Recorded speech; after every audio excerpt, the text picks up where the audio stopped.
Tanan. So dili unta maayo ang gabi tungod kay ni aman ta sa kasukanan.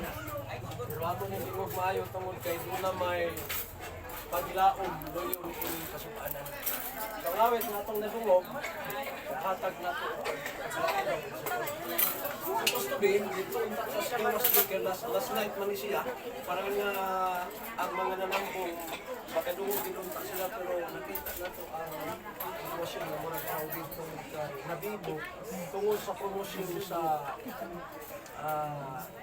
Dream Life. Diba? Pagkanindot, no? Nindot kayo kung ang tao mamaki sa promosyon kabahin sa kinabuhi. Sabi ninyo, ang Dream Life mga igsuon na programa nagsukad gid na sulong sa Ginoo. Kay dunay Dream Life nga niya karon sa kalibutan pero dili gid na siya mo'y tinuod. Unang Timoteo 6:19. Kay sila naglantaw sa patukuranan ni adtong umalabot nga mao gayud ang tinuod nga kinabuhi. Kay kining kinabuhian naturon bisan pag pila ka milyon imong kwarta igsoon nga idepensa, mawala gid ni siya. Una nga ang awit nag-ingon dunay paglaom. Si Tatay Leonito, no? Leonito, pamilya nga Gutierrez o Nguho, no? Salamat kay mga igsoon, wala pang gid may magka-personal hinoon Sister Nida. Murag man lang balita lang ang atong nadungog. Kay nahinomdom mo ko sa Nida ba sa magtiayon nga nag-istoryahan na sila matag pa. Ingon ang magtiayon, ingon ang asawa, siya daw. Nakabantay ka, Shanghai Manday. Siya ka nang atong silingan ba, wag yo'y ayo nga klasis pagkasilingan.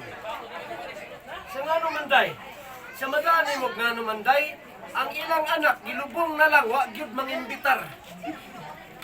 Wag yo'y ayaw kinaiya. Siya ay kana na di ay day, ayaw kaguol. Balos-balos sa maning panahon. Ayaw kabalaka, kay naman tayo anak, inig kamatay, di punta mangimbitar. O kinahanglan pa na imbitaron mga igsoon. Pero kami, nagkinahanglan kami invitation, kaya wak man gulbit layo. Salamat mo na nadunggan ako sa invitation. Pero ubnak, nasilingan lang kita dito nga dito yun. Di aman ni sila mga kaubanan, dili lagi punta, kinahanglang imbitahon patang anuman. Kaya ingon si Solomon, sa 7 sa Ecclesiastes, versikulo 1, ang pag-adtos na suban maayo kaysa pag-adtos naghudyaka. So dapat di ay og muanhitas naman dyan, dili kay hudyaka ang atong apasun. Kung dili, mianhita, mitampong ta kay muduyog tas kasubanan sa pamilya. Biblically speaking, 11:19 sa Juan, pagkamatay ng Lazaro, daghan ang mga silingan, mga katawhang lagyo ra nangadto. Wala nag-imbitar ang tumungog tuyo, aron muduyog sila sa kasubanan sa mga lamatyan. Unang awit nga, dunay paglaom. Muna maigsoon nga, kung nagkaguliyang ta sa Dream Life, madiin, bisan pag unsabon, mudagan ang katuigan, kining kinabuhi ang musubutag sa dili, mawagig ni siya. So ang pulong sa Ginoo sa Isaias 40, versikulo 6, ngadtos 8, ang tao gikumpir sama sa sagbot, sama sa bulak. Ay bulak na igsoon, mo bitaw nang lagi pang butang. Ang uban gani, magbutang og bulak mga igsoon, kadto nang bulak nga dili malaya. Nakabantay mo? Pero ang bulak igsoon gihimo ning sample sa Ginoo sa kinabuhi sa usa ka tawo. Dito ko Stibuli, South Cotabato. Nagwali ko dito before nagsugod, nahibulong ko nga ang mga bulak na amay mga tubig giadtuas tagtungod unya gipangbutangag mga paracetamol ang baso. Dito ko nakapangutana kay mo pamambog ko nakakita tanong gi butangan magparastamol ng bulak kay di ay mo presko di ay ang bulak mga igsoon. Unang kita usahay magkalintura maglay na tong lawas mo inom tag parastamol.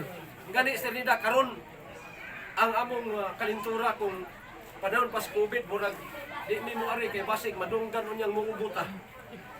Ana po ini kuan karon gi-declare na gyud nga kumpirmado na. Tingali na anad siguro ang dili man ta ka-sure pero lagi kaingon ang ikaduhang Timoteo 3 sa katapusang mga adlaw sabta ni kay ngano man ang mga tao mahigugmaog sa lapi. Kunang bisad asa nga kanto negosyo kay sa lapi na ang nagpadagan. Nya karon ipagawas na po ng Nipah virus. Kung mulusot na po na, tingali, basig mo abot din sa tuwa, mag-lockdown na po. Ingon ako, sa akong reels, pasalamat ta mga kapatid dahil maghintay na lang tayo ng ayuda. Tinapalan ang katapat niyan. Pero ang tinuod, dakong pangwarta ang nahitabo maigsoon kay ang kalinturang gagmay na kayo, ipadagkuan kay aron na hadlokon ang tawag mamatay. Bisag kung saon igsoon, kalinturahon tag sadi mo abot yun ning panahon nga mamatay ta. Og ang tinuod nga dream life nasa Juan 11:25. Wala sa St. Peter, wala sa asaman nga mga ahensya, kung dili nasa Biblia. Kaya ang 46 nga 8 sa Isaias ninyon, ang tao sa mas bulat, sama sa sagbot, mga laos, mga laya ning tanan. Pero sa 8, ang pulong sa Dios dili gyud mahanaw. Unang ang tao, bisan pagmamatay, kung naa kay dream life, si Kristo ang Ginoo dawata, sama kang Abil, 11:4 sa Ibrahanon, patay na, apan hangtod karon buhi paghapon. Nga naman, kay giabil niya ang dream life nga, kung naa may tag 300, 400, pag abil sa dream life sa Ginoo, wala kay bayran bisag piso. Nga naman, gasa, libre nga gatag sa Ginoo, 3:16 sa Juan, for God so loved the world that He gives His only begotten Son, for whosoever believeth in Him should not perish but have everlasting life.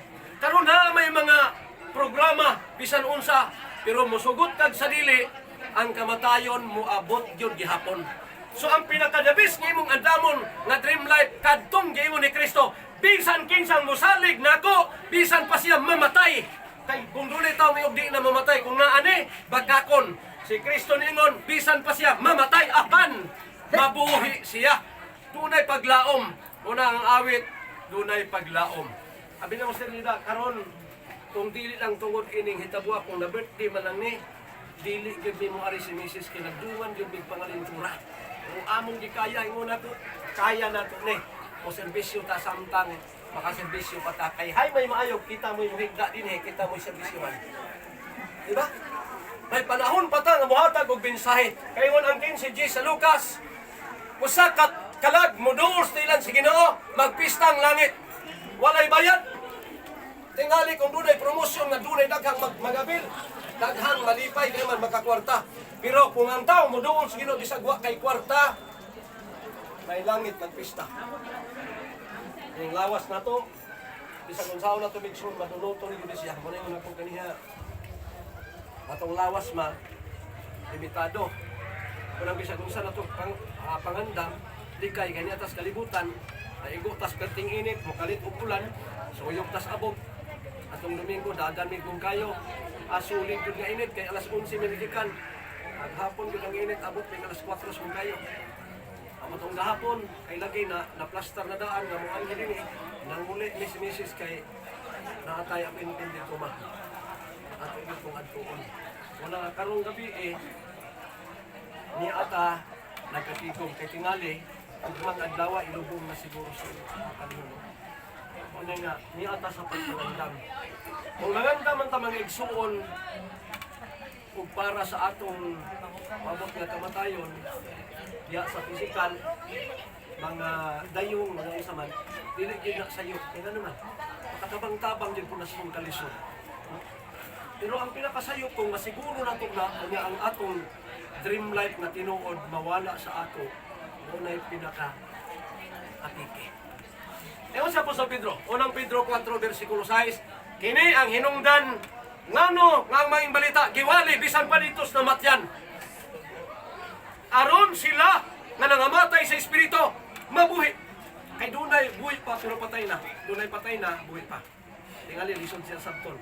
Pero mo niya ang puti pasabot na ison. Dunay mga tao nga patay na karon pero buhi pa. Biblia nagsulti 11:4 sa Hebreanon, si Abel patay na pero hangtod karon buhi pa. Una pa yung mga tao nga karon buhi pa pero patay na. Ano man inaaning niya sa kagul, murag malumsan ta mga igsoon sa kagul tungod ini. Kay mauling kahimtang nga ang mahitabo sa kinabuhi sa tao, nagitawag sa Biblia 16:20 sa Juan, sultihan ta mo sa kalibutan kamo managhilak ug managminatay. Tingali sa hapit na si Tatay Leonito mamatay, ang pamilya naa nag-apong, hilak kita. Ganihan nakadungog ko dito sa luyong. Murag apo o mga kaparintihan, maghilak kita. O bitaw ng awit ganyan, mga luha, pahiran niya, tungod ining paglaong mga personan. Si Salmista David, niyo 119:28 sa Salmo, natunaw ang akong kasing-kasing o Diyos tungod sa kaguol. Apan liguna ako pinaagi sa imong mga pulong. Kay doon na may saad, luyo ni ini mga igsuon, doon na pa'y ilabuhi na atong maangkon. Kun, manang ingon sa 14:15 sa 1, kun, if you love me, keep my commandments. Kaya ako ning balik may igsoon sa nasa. Dili ang tao namatay tungod kay naputol ang relihiyon.